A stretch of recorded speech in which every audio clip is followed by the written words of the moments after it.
Hello and welcome to the Goon Talk, back again with you guys for another show, for another episode of our TGT Top 5 series, which is basically how we're entertaining ourselves in our isolation period of lockdown at the moment. We had a few decent episodes so far. We've chatted to Lee about his top 5 Vieira goals. We've chatted to John about his top 5 playmakers. And yesterday we chatted to Drew about Wenger's most influential yet underrated players. And they're still all on the channel, so please do make sure you go and check those out. But today I'm here with Kenny. Ken, how you doing, mate? I'm all good. As I said, it's a very unprecedented situation that we're all feeling. It's extremely serious. We have to all stay at home, unless follow the government guidelines. Make sure you wash your hands. It's gonna be, and we have to be patient.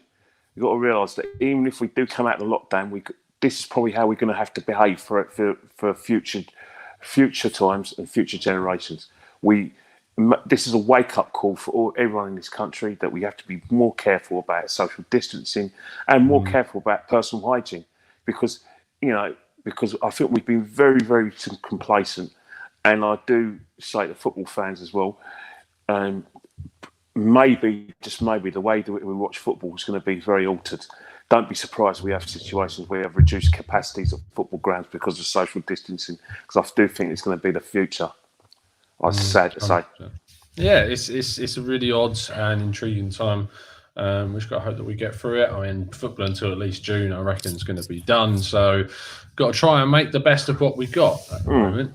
There's a few people in the chat. Thank you so much for tuning in, guys. We've got Jorda, we've got Omar, Tucky, Mr. J, one of our members, and Dave Atkinson as well, with a few more of you as well. Thank you so much for tuning in, people. We're obviously here because when I said to Kenny, as I said with all the guys, I've come up with your topic that you wanted to discuss. Kenny originally I said 5 of his favourite Arsenal games ever. And then what happened was he gave me 5 games that were all before the year 2000. And I was like, right, how can we make this a little bit more accessible to some people that obviously are about 12 years old, like myself, and were alive for some of the games. So what we've done is Kenny's still going to give you his list, but Kenny's list is what we've said is they're going to be before 2000, and then I'm going to give you my favourite list of games post 2000 in a top 5 section, and we'll go through it like that. So we're going to kick off with Kenny's number 5 pre-2000 favourite game, and it is the 1999, I believe, Kanu hat-trick against Chelsea. Why did you pick this game, Kenny? Well, it's a fantastic game because the season before that, we played Man United. Season before that, we finished second to Man United, and Chelsea finished third to Man United, where it's a very close run thing because Chelsea had a very good season as well. But the reason why I went for that game is because it was like we snatched victory from the jaws of defeat. The first 60 minutes, we were nowhere, absolutely nowhere. Chelsea got an early goal through Torre Andre Flo, and then Graham Rousseau puts an excellent cross in, and Dan Procrescu headers it in, and they're in complete control. And out of nowhere, in the 65th minute, it was like a nothing thing because Kanu's come on as from the bench, and it's like it was a shot. It was like basically a bit of a scramble. He gets one of his long legs, puts it in past the De Gea, and you think, okay, consolation goal, no problem. And then in the 75th minute, he gets Overmars, who came on the sub as well, puts in a great cross with his left foot. Kanu turns, spins Desai, bang, 2-2, and you think, right, you know what, we can win this now. And then in the 90th minute, out of nowhere, De Gea kind of panics because that Chelsea were 2-0 up. And then Kanu managed to get some skill down at the corner flag, manages to deceive De Gea and then pull it from an extremely difficult angle, 3-2. And it was a great memory for me as well, because I didn't actually manage to get a ticket to that game, which is... So what we did as the next best thing is that we paid £10 to watch it on a big screen at Highbury, myself and a very good friend of mine. So you can imagine it was... Highbury holds about 38,000. There must have been about 20,000 in there. Trust me, it was pandemonium in the ground when Kanu got the third goal, and that hat trick lives in the memory. It still talks about to this day by a lot of fans who either dared to watch it at Stamford Bridge or who watched it on the big screen at Highbury like myself. So for me, you can't leave out Kanu from the corner flag, as we say. It's an unbelievable finish, and the way he lifted it over the Chelsea players and still managed to drop it into the net was a great one. Post 2000, my fifth favourite game is our FA Cup victory over Chelsea when we beat the champions that season. Aaron Ramsey scoring the winner. I won't go too much into it being his second winner in FA Cup because a tease that might be coming up in a little bit. But I mean, this game, we were written off before this game started. Chelsea were going to smash us, and and especially considering our defensive situation where Mertesacker had hardly played a single game all season. Rob Holding came into the side as well. And those two, and I talked about it yesterday with Drew when he mentioned Per Mertesacker as his most underrated player. And Mertesacker just bossed it that game with Holding. It was hilarious seeing Victor Moses get sent off for diving. That was brilliant as well. And then just when we thought we'd blown it after like so many minutes of constant pressure and holding Chelsea at bay, when Diego Costa, I believe it was, that scored, Ramsey pops up after a fantastic cross from Olivier Giroud to then just touch it in and headed it in, didn't he? So it was a wonderful day because I got a lot of friends who are Chelsea fans as well, and just beating them in a final when they'd won the league and it was so certain they were going to win this double that it was brilliant. So have you got anything to say on that game? Were you there? Were you there at this one? Yeah, I was there. It's a great story because I managed to meet Claude there. We had dinner with some good friends of ours who are Chelsea fans. So we had it in TGA Fridays at Wembley, in the Wembley complex. Then we went our separate ways. The game itself, Danny Welbeck was absolutely fantastic, as was Alexis Sanchez, and Mesut Ozil was played very well as well. And it was one of those things where I don't know how in the first half we weren't 2 or 3-0 up because we had some really good clear-cut chances, and Chelsea, how Chelsea stayed in the game, I'll never know. And as you described in the second half as well, when Diego Costa got that equaliser, we were going, "Oh no, deja vu!" And then Olivier gets the ball, puts in a fantastic cross, just came off the bench, and Aaron Ramsey put the goal in. It was quite one of those things because Troops was near me. And I remember going mad. There was a couple of young mother and daughter with me. I gave them a cuddle, and a few of my young friends were giving the mother all sorts of alcohol to calm my nerves down. And she was absolutely out of it to the extent that her daughter had to give her a telling off after the match. But I remember looking down to my left, and Troops was there, and I just ran over to Troops and hugged him. And everyone sort of fell out suit. And if you look at Troops' video, Troops actually got his legs stuck in one of the seats underneath him. And Troops' ankle was trapped. And he's going, we're all jumping. He's like, Kenny. I said, Kenny, get my leg. So I had to go down and free Troops' ankle.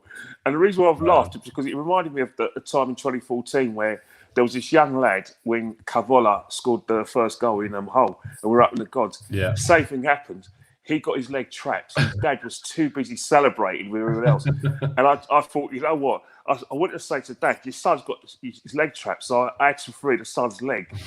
And the dad was very complimentary, and he bought me a drink afterwards because I was drinking then. So that is a very special. Oh, you weren't on the Vimto then, was you? I wasn't on the Vimto. No. Then actually, I was. He actually did buy me a Vimto because I haven't had a drop of alcohol since May 2012. So I do stand to be corrected. He did. It was a nice bit of how do I say it? Orange. It was an orange Lucozade he bought me, a large one. Living the dream. I saved his son. Living the dream. I saved his son's ankle. Right, let's move on to our number 4 spot. Oh, by the way, people are suggesting games in the chat. And it was, let me find it. Tucky said, does this list include defeats? Painful as it was, United FA Cup semi-final 99 was an incredible game. We are going to have like honourable mentions a little bit later on, so we will get to some of those for sure. Let's go on to our number 4s. Kenny, you have gone for the 1-0 to the Arsenal against Parma. Why have you picked this one? It's a very memorable game because it was basically George Graham at his best, well, his tactical best, to the extent that in that final, we lost quite a few players through suspension and injury. Ian Wright wasn't playing that game because, he got suspended because he got a second yellow card in the second leg semi-final against Paris Saint-Germain, where we saw David Ginola, George Weah was playing for Parma during that time as well. But it was the final itself is that we had no right to win that game. No right. If you looked at Parma, they had a lot of money because the guy who owned Parmalat was spending a fortune. And remember, Italian football was at its best. I know it's a bit before your time, Tom, but I'm sure you've watched videos of Galasio, Channel 4's coverage. And Parma itself had some fantastic players. They had Brolin, Aspria, Zola, they had Apolloni, Musi, they had Sensini, they had Gianluca Paluca in goal. They had seasoned players who went on to be the greatest players in Europe. And we managed to beat them. And what we did is that our midfield consisted of that day Ian Selly, David Hillier, and then Martin Keown played. Alan Smith replaced Ian Wright. Kevin Campbell ran himself at the ground. An excellent goal by Alan Smith on the volley.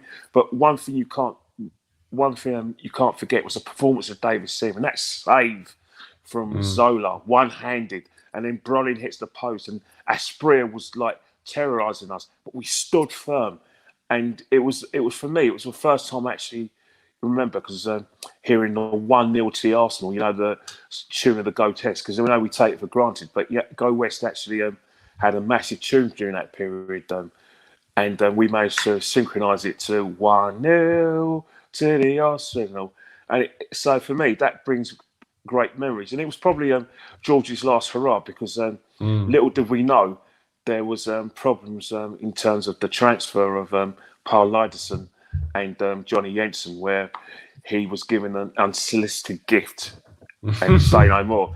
So for me, but it was just George's best. Remember, English clubs haven't been back in Europe too long, because when we got readmitted in '91, and we were struggling. I know Man United won the European Winners' Cup in '91, but from then on we struggled. Remember the season before that, like I said, we weren't in Europe.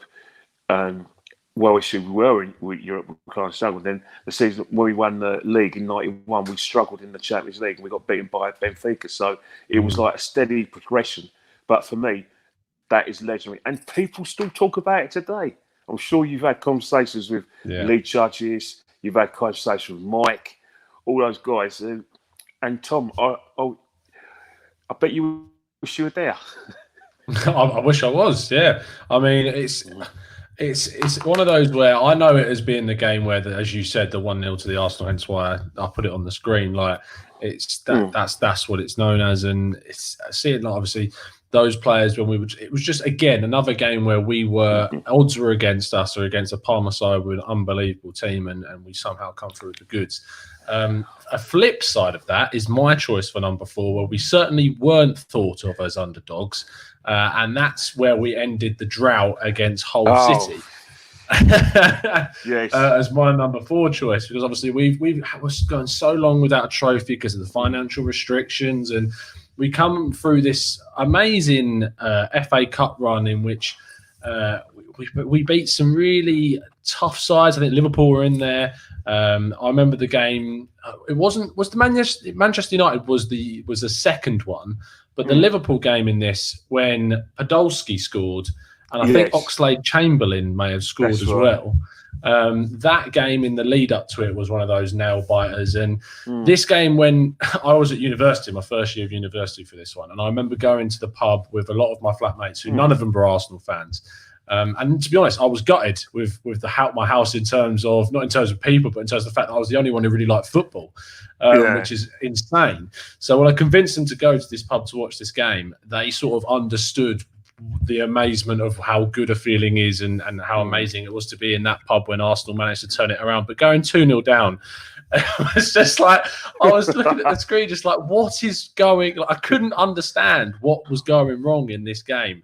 whatsoever. And then obviously the Santi Cazorla, it just seemed like the stars aligned to come back into this. Santi Cazorla free kick, Koscielny getting the twist and turn from a ball into the box, and then he was down injured, obviously, when it happened.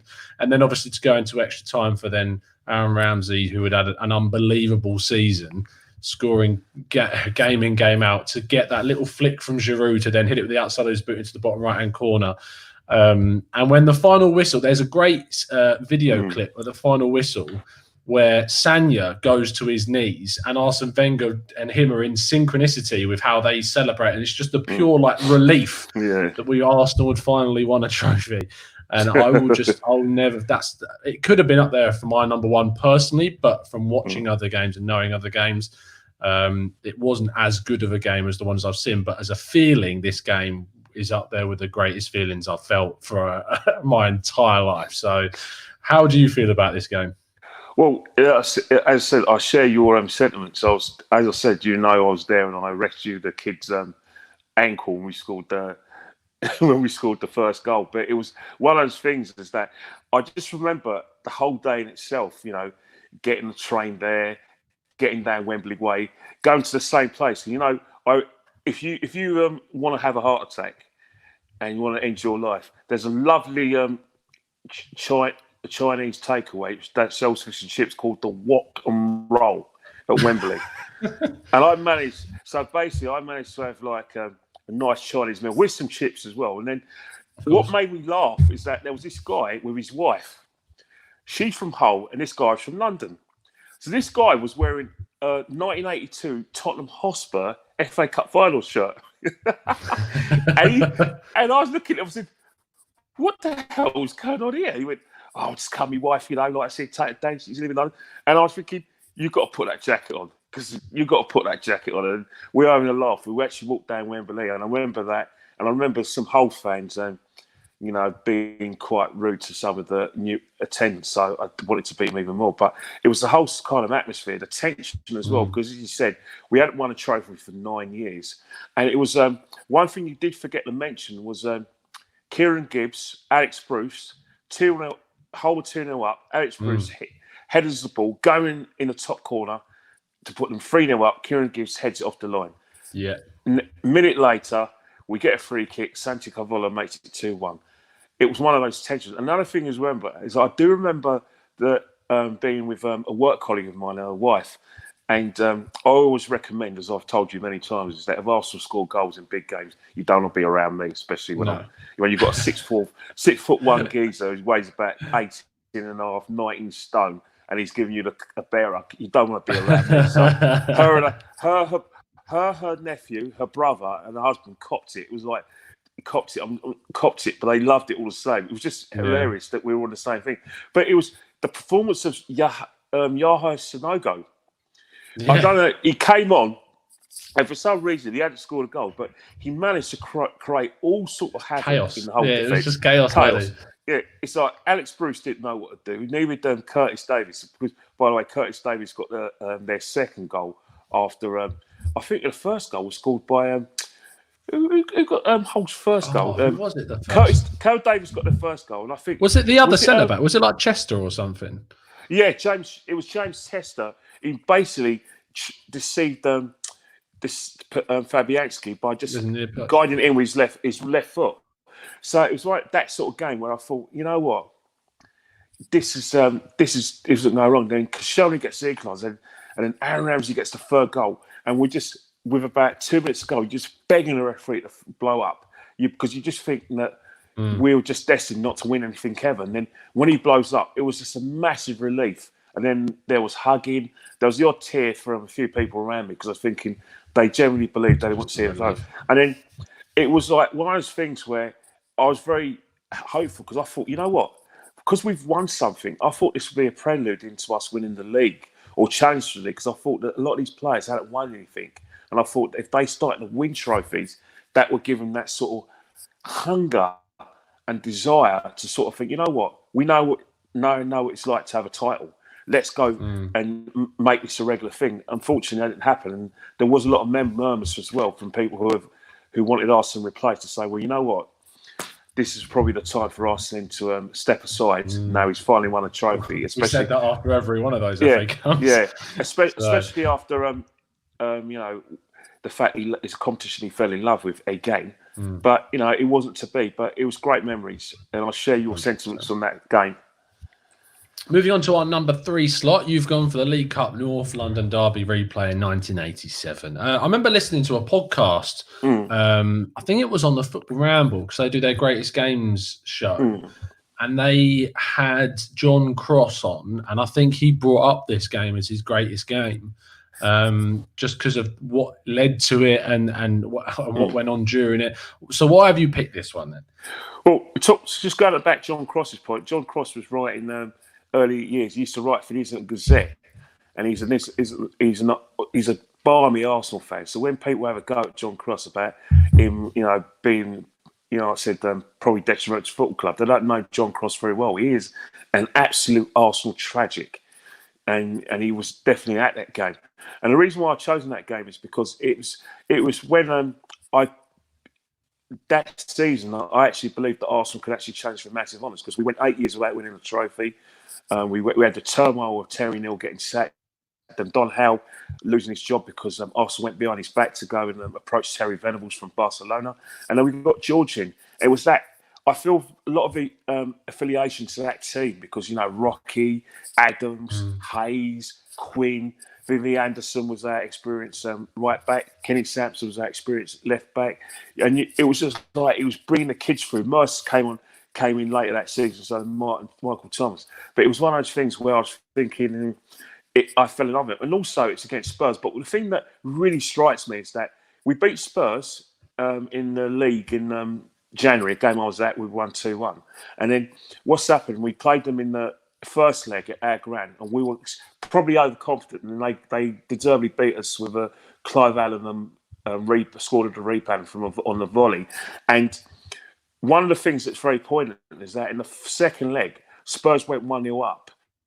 Clive Allen again put the 1-0 up. And it was half time where the stadium announcer was announcing and giving their fans options on how to book tickets for the League Cup final.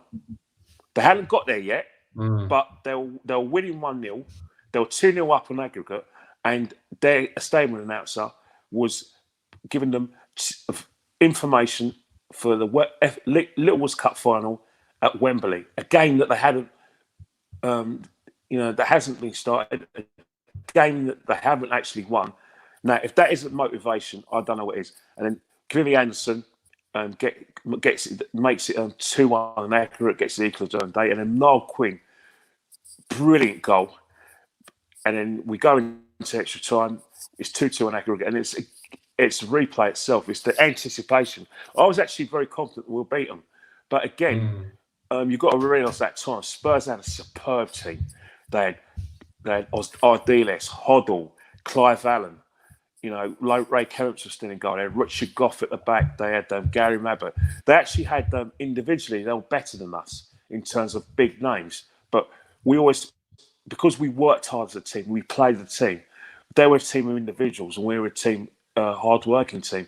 But it was, again, Clive Allen put some, 1-0 up in the second half. They're singing their usual song, Spurs are on their way to Wembley. Spurs, Tottenham's going to do it again. And it's very despondent. And then out of nowhere, Ian Allinson scores from the most improbable angle that makes it, with 8 minutes to go, make it 1-1. And then injury time, we thought we were going to go into extra time again. And it was just like pinball in the penalty area. And then David Rocastle probably scuffs it. Now, if David Rocastle hits it well, that's either going to go over the bar. Ray Clements is probably going to save it. But because he scuffed it, it deceived Clements and went straight in the net. And it was just pandemonium, absolute pandemonium all over North London. I don't know how Arsenal fans made it home that day, but it was one of those things where you thought it probably cemented Rocky's legendary status, because we already fell in love with him because of the way he was playing. But to score against Spurs, especially the winner, it made Rossi imagine. And sadly, we've lost Rocky. He's been taken from us at a very young age. if there is a term that life's a bitch, well, life's a bitch when it takes a man like that at the age of 33. Mm. And so it wasn't just the fact that we've lost Rocky and he's no longer with us. It's the fact that he gave us that kind of memory and he gave us that sort of belief that we're going to win big things. And 2 years later, well, we're going to come to that anyway. Yeah.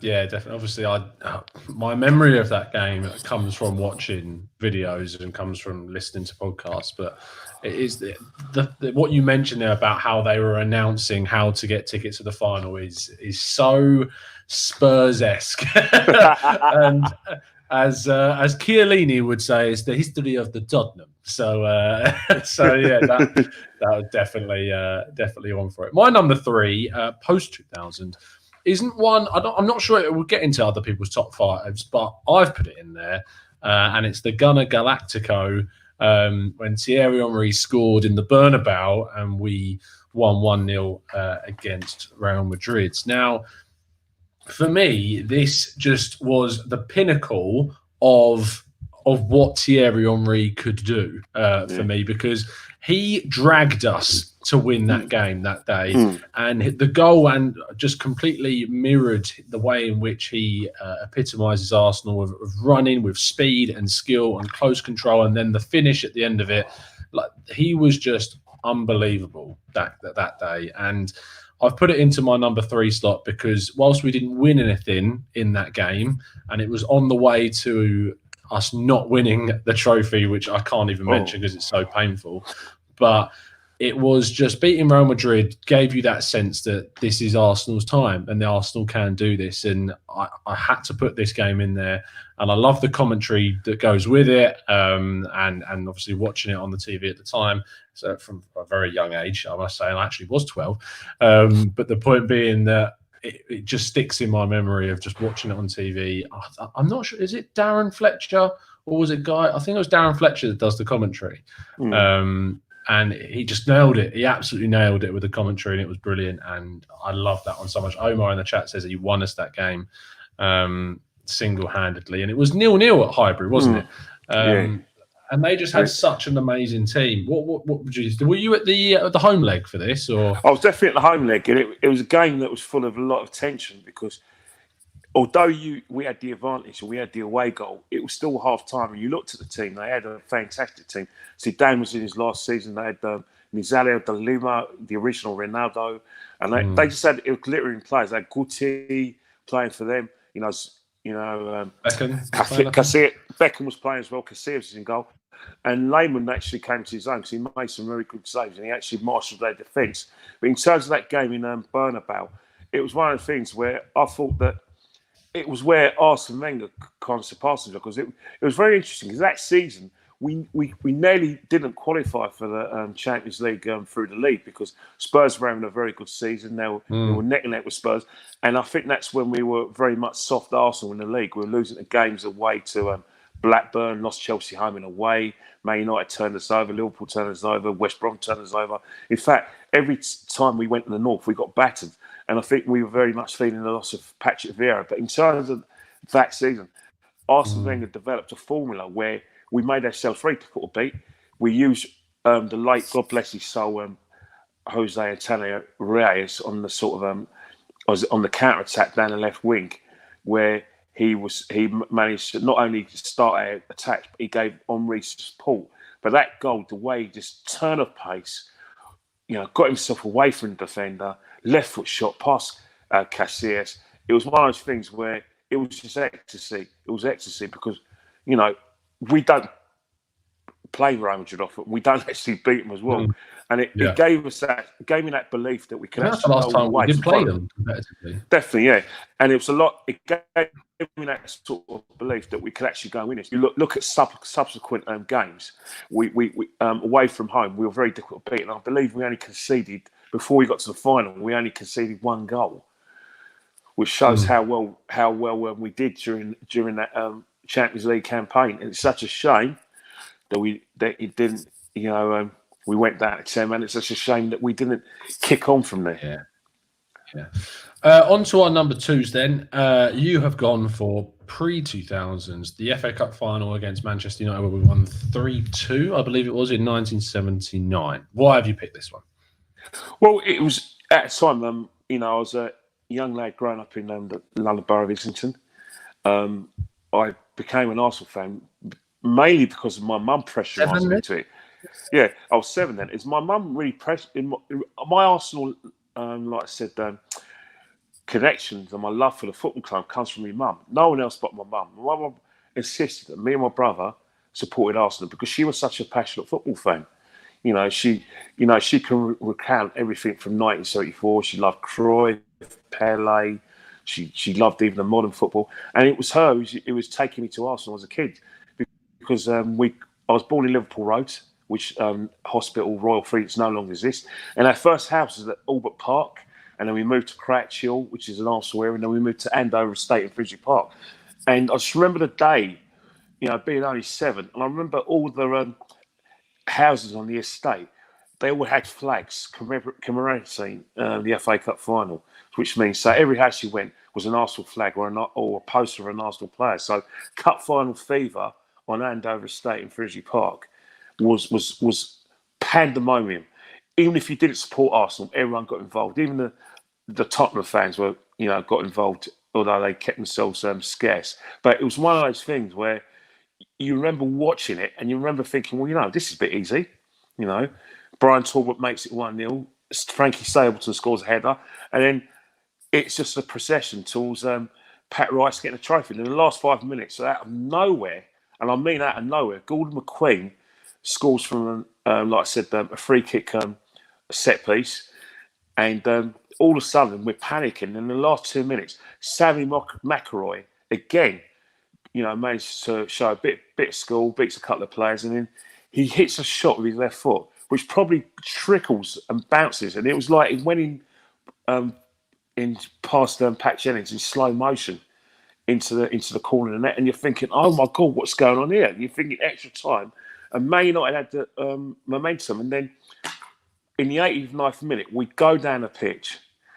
Graham Rix, Liam Brady gets the ball on half a lane, he runs into the Man United last third. He passes the ball to Graham Rix. Graham Rix crosses it. Gary Bailey, to this day, has to explain to Man United fans why he went for that cross, which he had no chance of getting, because he was always going to miss it. Alan Sutherland, bang, 3-2. We win the cup. Everyone in Andover Estate is pandemonium. It's that you can actually hear people in the houses screaming. That's the ones who didn't go to the game. It was one of those things where, you know what? I do like that team called Arsenal, and my mum was right to actually get me to support the club because, there was loads of pressure because, Liverpool were doing very well with Kenny Dalglish, that excellent team. There were a few people who thought, well, hang on here, we're average. They're the best team in the country. You know what I mean? And TV match of the day was prevalent. But, as for folklore, you've got to go for that game. Well, for people my age would anyway. Yeah, I've stapled that into my YouTube to go back and watch that at some point because it's not one that's obviously I'm that aware of, and I probably should become more aware of it. Especially the way you described it there makes you want to go back and learn that bit of folklore about Arsenal. It's a little bit hazy in my mind for sure. I'm sure a lot of our younger listeners will do the same. Post 2000, my number 2, I have gone for when we won the league at Old Trafford as my number 2, because not obviously because of the occasion, winning it in the Theatre of Dreams, which just seemed an impenetrable fortress under Sir Alex Ferguson. So to win the league there, and also because Thierry Henry didn't play, and this was left Sylvain Wiltord to be the guy. I think even Dennis Bergkamp might have even been on the bench at the start of the game. And it just like winning that league, all we had to do was draw this game. This is my I have to say, this is my earliest memory of Arsenal. I was 8 years old at the time, maybe 7. So same age you were in the 1979 Cup final. Around that age. And this is the first one that sort of sticks in my mind as clear and clarity as it was, because when it parries to Wiltord and the celebration where he slides on his knees, it was an amazing occasion to win it there, to always have that, and to be able to say that you've beaten Manchester United and won the league at their ground. In a season where we didn't lose an away game as well. Was an unbelievable achievement. I mean, imagine an Arsenal team that could do that these days. But this game was brilliant. Omar says it was an incredible game as well, and he was only just born when this happened. But were you there at this game, Kenny? No, because what's happened is that I went to the cup final, because the cup final was 3 days before that, and I was just emotionally drained because I had a season ticket. I saved myself for the game against last game of the season where we played Everton. But so I thought, you know what, I wanted to put all my money towards the FA Cup, because that was the time when the FA Cup was a week before the season ended. So I still find that extraordinary and extraordinary. We've done it a few times since then. But in terms of this game itself, a lot of people won't agree with me, but I still think that the best ever Arsenal sides we ever had was this team, the 2001-2002 double winning side. I think that team was superior to the Invincibles in terms of that we had men for all seasons, and all right, the Invincibles didn't lose a game, but this side had generals. Obviously, there was same players were in the Invincible side were part of this side as well. But if you look at it, we had 3 goalkeepers that season. We had Seaman got injured. Richard Wright went in goal. Richard Wright got injured. We had Taylor. Also, we had adversity in terms of losing 3 games in that season at home against Leeds, Charlton, and Newcastle. But in terms of that game itself, it was very much men against boys. Man United thought that they were going to kick us off the park. But if you look at that team, you look at those figures. You've got players like Vieira. You got players like Dixon, Keown, Parler. Yeah. They weren't having that. Kanu played that day. They were thinking, right, if you want to play football, we'll play football with you, because we know we're better footballers than you. If you want to do any strong arm tactics, which they tried to do that day, let's have it. We're up for it. But we're not leaving that pitch unscathed, and they managed to go and win it. And it was a fantastic time as well. It was like a pleasure just watching the TV, screens, and also seeing Walker scoring. And what you forgot to mention was Kanu actually hurdled him. Do you remember that? Yes, when he jumps over him. Yeah, he hurdled him. And it was one, and then you had to be around Islington that time. It was pandemonium. Again, the first thing you do when Arsenal win a game like that, you leave your house, make sure you lock the door, and then you go straight to the Islington Town Hall. Oh, no, sorry, not Islington Town. You'll go straight to Highbury. And that's where we all congregated. And I was drinking then. I was drinking heavily then, by the way. And it was basically, everyone was going to the off-licence around the corner. The Chinese fish and chip shop around the corner was still open, because a lot of people watching the game at Highbury. So we actually stuffed their faces, got absolutely hammered. And we just couldn't wait for the procession.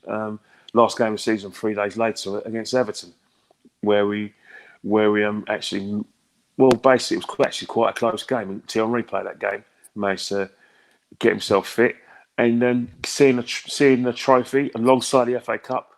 What a season, Tom! What a season! Unbelievable scenes. I mean, when you mentioned the celebration, what I love is that, and what I think about is that why Wiltor couldn't have just put his hand up to celebrate slightly earlier when Carney goes over the top and just caught him. That would have been absolutely brilliant. So, Tom, sorry, it's just that season. I've done a player a very massive disservice, and that's poor old Freddie Ljungberg. Because in the running, Freddie Ljungberg just couldn't stop scoring, and it was like, we love you, Freddie, with your red hair. And he was very pivotal towards us winning that double. And I know there was a few Arsenal fans who would have loved Freddie to be the one who scored the winner at Old Trafford. And it was actually Freddie who actually just shot, which was saved, which was parried, and Walsall got a goal. But let's not forget Freddie and Freddie's contributions, because he virtually got us over the line. In terms of honorable mentions, Tucky, before we go to our number one slot, said Inter away we won 5-1. Thierry Henry obviously had that fantastic game in that one as well. In my mind, in terms of post 2000, and it's a biased one because I was there for it. But the game in which we beat Liverpool at home 4-1, where Bellerin scored, Ozil scored a free kick, Alexis smashed one in, and Giroud scored late on. I just love that game so much because there isn't a bad goal in it, and we dominated them. And I remember it so much because when the Olivier Giroud goal went in, I've never hugged so many strangers in a ground in my life, and that was an amazing game. The Spurs North London derbies where we beat them 5-2. Both of those games stick in my mind as well. Are there any others that stick in your mind before 2000 that we haven't put on our list? No, they're definitely the Spurs game when they were 2. We actually beat Spurs 5-2 in 2012, and that was a fantastic game where Spurs went 2-0 up, and it was a season where I think that when we won that game, that put us in the driving seat for the top 4 in Champions League qualification. And I think that was probably the game when Harry Redknapp lost his job, because Harry Redknapp did. To this day, if it wasn't for Harry Redknapp, Spurs wouldn't be where they are today in terms of like being on the cusp of winning trophies, where they haven't quite got over the line. But there's no doubt that Spurs have got a very business-like approach towards games, and they generally believe that they're good enough to win trophies. Harry Redknapp set it up, and that was a fantastic 8-5 to the game you mentioned against Liverpool. Again, that was where we played flawless football. We were fantastic. It was a good attacking game. And as you said, the goals were brilliant. And we actually finished, if I believe, we finished third that season and won the FA Cup as well. We gave Villa absolutely humbling. So those games are amazing. Obviously, there are other games as well. Let's not forget the game when we at the Emirates Stadium where we beat Spurs in the League Cup second leg semi-final in extra time. Great game as well. There was also the game where we beat Man City when Arteta scored that goal from 30 yards, and Joe Hart kicks the post, and all the Arsenal fans do the Poznan in like I said, celebration to Man City's lovely celebration of Poznan, which they got from an away game in Europe when they played against Poznan in Poland, hence the name of Poznan. So those are great memories as well, and obviously games when we. I can't think of the game when we beat Chelsea 3-1 in 2010, 27th of December 2010, when we actually murdered them. Theo Walcott scored a goal, Fabregas got a goal, and Son got the first goal. Absolutely murdered. So there have been some good games at the Premier and Emirates. Peace Tembo says we'll beat Milan 2-0 in 2008. Fabregas, I believe, scoring that long ranger. That was a really good one. I think we were the first English side to beat Milan in the San Siro. Tucky mentions when we beat Barcelona at home 2-1 with Arshavin obviously scoring, and when we're absolutely robbed in the Nou Camp with that red card for Van Persie. Honestly, it riles me up so much, that game. Let's go on to our number one slots before we wrap things up. I don't think there was any prizes, Kenny, for guessing what the number one slot before 2000 was. 1989. Had to be. I'm just going to let you go for gold with this one, mate. Were you there? Were you one of the people that claims they were there? No, I wasn't there, but I was. But it's an interesting story. That season, we were absolutely running away with the title. We bought a player from Sheffield Wednesday called Brian Mould. So we had him on one wing. We had David Rocastle on the other wing. We were virtually playing 4-2-4 that season, although George Graham would be angry at me because it's actually 4-4-2. Alan Smith was the top goal scorer that season. And we went on this absolutely massive run where up until March, we were running away with it. But in the background, what people didn't realise is that Liverpool were, like going a bit of transition. Because the season before, they played some of the best football we've ever seen. They won the title at Cantor, even though they lost to Wimbledon in the FA Cup final that season. Johnny Barnes was still in his pomp. And it was one of those things where there were, from January up until like May, Liverpool didn't lose a game. They won on this fantastic run. Steve Nicol was probably their best player. And it was one of those things where they were getting momentum. We were kind of losing momentum. But we were still in an ascendancy. There was a couple of games which made me think, it was over. There was a game against Derby when, Dean Saunders managed to score one of the goals and also win a penalty as well. Peter Shilton was brilliant that day as well. But there was a game just before on the Tuesday. Liverpool played West Ham and won 5-1. And I was at the game with my guys from my secondary school. So I was going to secondary school in Archway, North London. And we all went to the game. All of us managed to save our, like I said, our sixth form money, because at sixth form we were getting a grant. I don't know why they gave it to us, but we took it with great aplomb anyway. And we all decided, let's all go and watch the game. There was a game against Wimbledon where Nigel Winterburn scored a 30-yard screamer with his right foot. Now, if you don't believe me, Tom, no, I've said it. Don't believe me. It was in the 2 minutes. He hits the screamer with his right foot, and then we're very comfortable. Then Alan Cork makes it 1-1, and then Paul Mercer in the second half scores, makes it 2-1, and then within about 10 minutes to go, a guy from Dublin that I never heard of the player called Miller basically hits the ball, and the ball must have bounced twice past Johnny Lukic in the net, and then it was it. It was over. We weren't going to win the league. We were 3 points behind Liverpool. You know, Liverpool managed to turn it. They were 1 point ahead, but because they won and we drew, it was 2 points. And then I thought, that's it. We couldn't win it. And the players looked really despondent that day because, you know, they did their lap of honour. Some of the fans gave them the white flag and stormed off. And that was it. I just thought, you know what? We probably are going to beat Liverpool that day, but we're not going to win the league. But one of the things that gave me that bit of hope is because at the time goal difference wasn't the deciding factor. It was actually goals scored, and that season we scored more goals than Liverpool. So all we needed to win was 2-0. But even then, not a chance. Liverpool had players like John Barnes, Nicol, Hansen, Aldrich, Beardsley. They had McMahon, and they had Grobler on goal. You just don't beat Liverpool. They are the best team of the probably the 20th century, right? You shouldn't beat them, right? And then George Graham was probably the only one who thought we could win. So the first half is, and then the first half is 0-0, comfortable, and then Alan Smith scores a goal. It did hit his head, Liverpool fans. Sorry to say. And then it was like a 5-minute gap where the Liverpool players were arguing and said it didn't touch his head. We knew full well that it didn't touch, because how did it get the deflection? And all of a sudden, it seemed like an age, and the referee pointed to the centre circle, 1-0. And then after that, there was a chance before the inevitable when Michael Thomas had that chance where he got kind of crowded out by Steve Nicol, combination of Steve Nicol and Ablett, and he managed to toe puck it straight into the midriff of Grobler. But then Johnny Barnes, you know, all he had to do was take the corner flag, you know, gets robbed by Adams. Then all of a sudden, Johnny Lukic gives the ball to, gets robbed by Johnny Barnes gets robbed by Kevin Richardson. Then the ball goes to Johnny Lukic. Dixon puts the ball down the net. Alan Smith holds it up. Nice little layoff to Michael Thomas. And Michael Thomas was basically going for goal. It's only Stevie Nicol.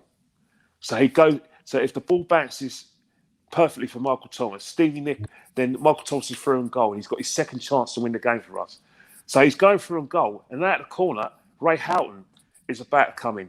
And I say, please, whatever you do, don't make the tackle, but chop him down. If you chop him down, we get a penalty, we score, we win anyway. But Ray Houghton can't chop him down. Michael Thomas takes ages to put the ball in there. And you're thinking, hang on here, why is he so calm? And then all of a sudden, boom, toe punt, past Grobler, and I say it was pandemonium. Absolute pandemonium.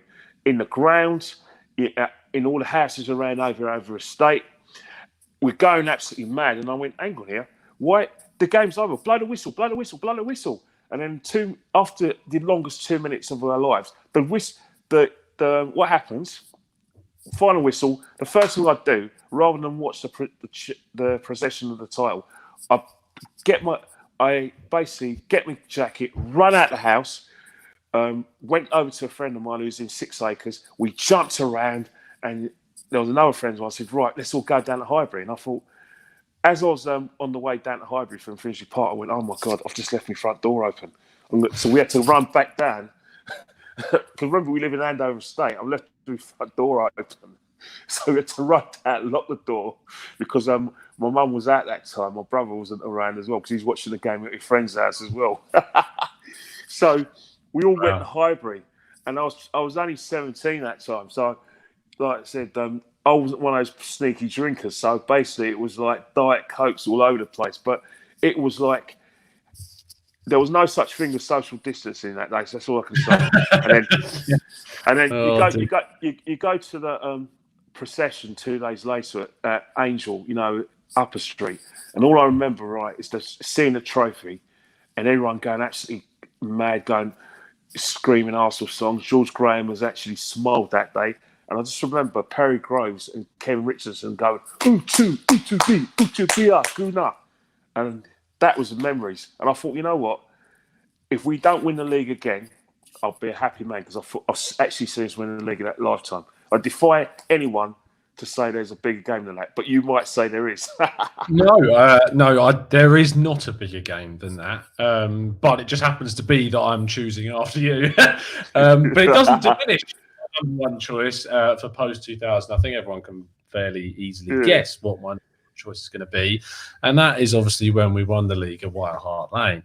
Yes. Now, what I find so funny about this is if you watch the Invincibles documentary, not only obviously this was in an Invincible season, not only was it winning at White Hart Lane, but at the end of the game when Robbie Keane scores the penalty to make it 2-2, and goes off celebrating and the Spurs crowd erupted at 2-2, like they went mental at 2-2.